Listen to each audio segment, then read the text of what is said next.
olá, ouvintes. Pois esse 10 de novembro é comemorado o Dia do Trigo, pela importância, a grande importância que o trigo tem na alimentação humana há muito tempo. Aliás, o trigo é quase considerado como se fosse um alimento sagrado, né? Matéria-prima para a confecção do pão nosso de cada dia. Os cereais de inverno, como trigo, aveia, centeio, cevada, eles são originários da região da Ásia, do Oriente Médio. Por isso que a Bíblia fala dos principais alimentos da época, contando a história da família, o nascimento, a vida e morte de Jesus Cristo. E aí aparece a toda hora o pão nosso de cada dia. Além do peixe, que era muito abundante naquela época, nos rios e mares da região, o cordeiro, que era muito criado na região, e também o vinho, porque existia uva. Então, desde aí, todos os cristãos têm no trigo um alimento quase considerado sagrado, não apenas utilizado na panificação, mas em tantos e tantos outros alimentos nossos de cada dia, nas massas, nos biscoitos, na panqueca, na massa de pizza, bolachas e assim por diante. O trigo chegou ao Brasil em 1534, na primeira expedição de Martim Afonso de Souza, criando em São Paulo a capitania de São Vicente. Mas trazendo trigos de Portugal, numa região de clima completamente diferente, e esse trigo não se adaptou naquela região, que hoje é São Vicente, Santos, e uma região bastante quente. Para o Rio Grande do Sul, o trigo veio quando vieram os açorianos, os casais açorianos que vieram a Porto Alegre e trouxeram o trigo. E conta-se na história de que as primeiras lavouras de trigo que os açorianos fizeram foi dentro de Porto Alegre, mais ou menos ali onde é Rua Farrapos, a Voluntários da Pátria.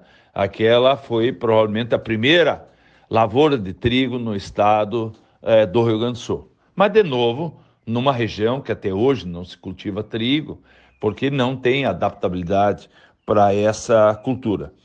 O trigo voltou de novo, depois, a partir de 1824, quando começa a vir os imigrantes alemães, depois seguido pelos italianos, austríacos e mais tarde ainda os holandeses.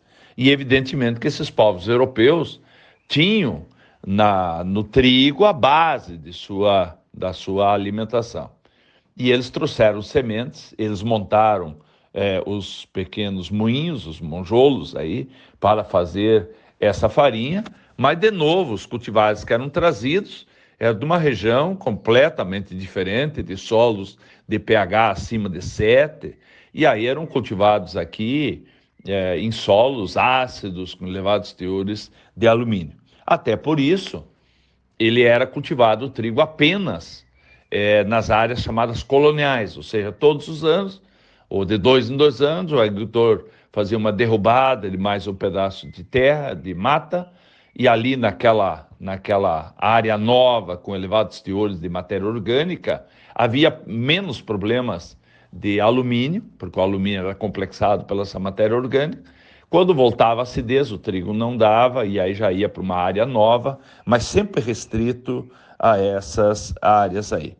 E o principal problema, além da intolerância que esse trigo tinha ao alumínio, que causava uma doença fisiológica, depois conhecida como crestamento, tinha também a ferrugem, ou seja, nós tínhamos aqui um clima mais quente, um clima mais úmido, e a ferrugem, que não era um problema na Europa, ela atacava aqui e houve perdas. E aí tinham que fazer pão de mandioca, e há registros aí históricos, né, dos imigrantes aqui mandando cartas aos seus parentes lá na Alemanha ou na Itália e relatando que, infelizmente, não podem fazer pão aqui de trigo e tem que fazer de farinha de mandioca. Aí chega-se aos anos 1900, 1920, e aí começam alguns programas governamentais para tentar fazer pesquisa. Já também havia pesquisa de trigo bem avançada na Argentina, alguns cultivares de lá eram trazidos para cá, mas principalmente em 1920, 1940, é instalado um centro de pesquisa do Ministério da Agricultura em Pelotas, mas principalmente pela Secretaria da Agricultura, que eram as chamadas estações fitotécnicas, que faziam pesquisa e procuraram, então, desenvolver cultivares. E aí teve um grande sucesso, um pesquisador sueco, Ivar Beckman, hoje sempre homenageado, ele recebeu essa honraria de ser o pai do trigo no Rio Grande do Sul. Ele veio para o Rio Grande do Sul em 1923, mas foi em meados dos anos 1950 que ele criou um cultivar de trigo que foi realmente revolucionário, o cultivar Frontana, que era um cruzamento de um cultivar chamado Fronteira com outro cultivar americano chamado Montana, e daí veio o Frontana. E esse Frontana, ele tinha tolerância ao alumínio, ou seja, aí poderia centrar então o trigo para as regiões coloniais.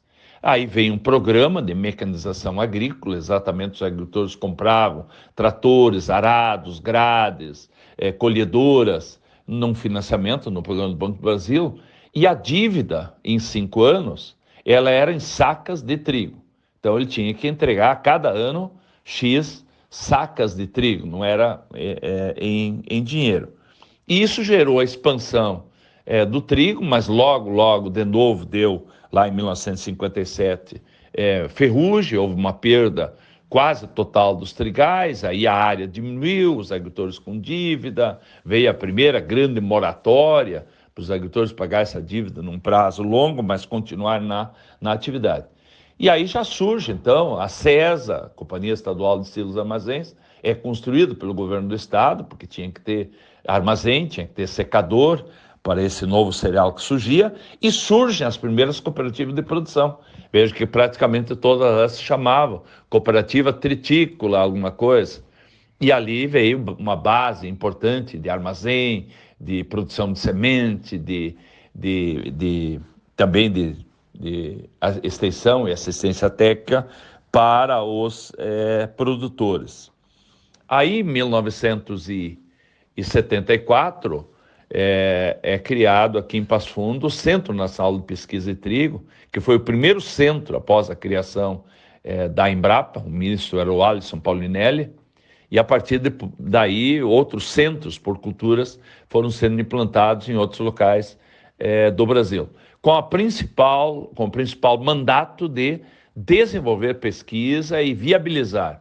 E havia uma campanha, os mais experientes vão lembrar, que estava aí nas caminhonetas e tal, do Alisson Paulinelli, vamos fazer uma triticultura do tamanho do Brasil.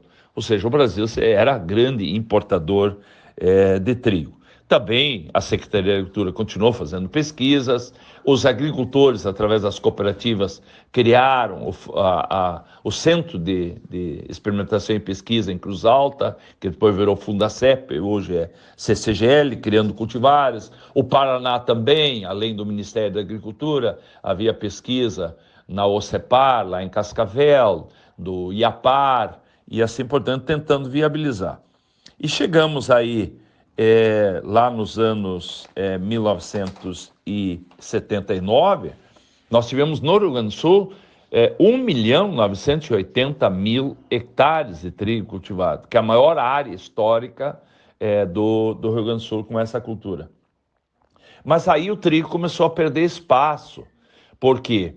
Porque os cultivares, na época que predominavam, eram cultivares de ciclo longo, e o preparo nesses anos 60, 70, até meados dos anos 80, era convencional, então o agricultor tinha que colher o trigo, fazer uma aração profunda, passar uma grade Goble para o desdobramento, aí uma niveladora, depois os herbicidas usados em soja, Sencor e Treflan, tinham que ser incorporados para finalmente plantar.